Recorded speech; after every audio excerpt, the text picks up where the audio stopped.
press release yang dihadiri oleh Bapak Wali Kota, Ketua Pengadilan Negeri Salatiga dan Pak Dandim beserta Satlantas, yang mana dalam kegiatan Harkamtipmas Polres Salatiga telah mengamankan 1.270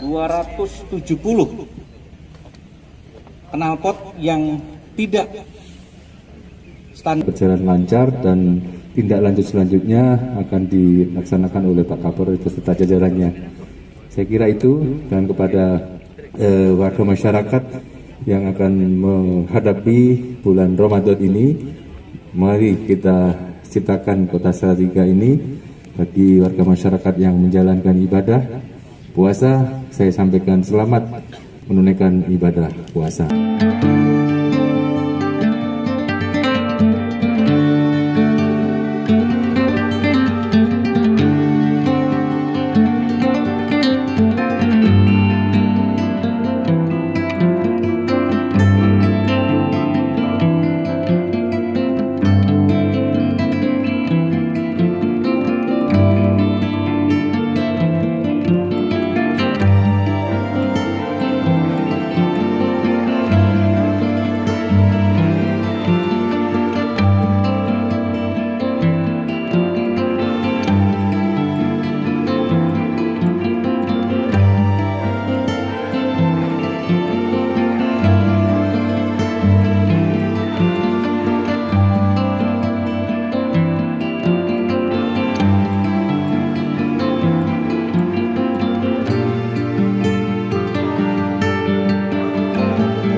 Terima kasih sudah nonton.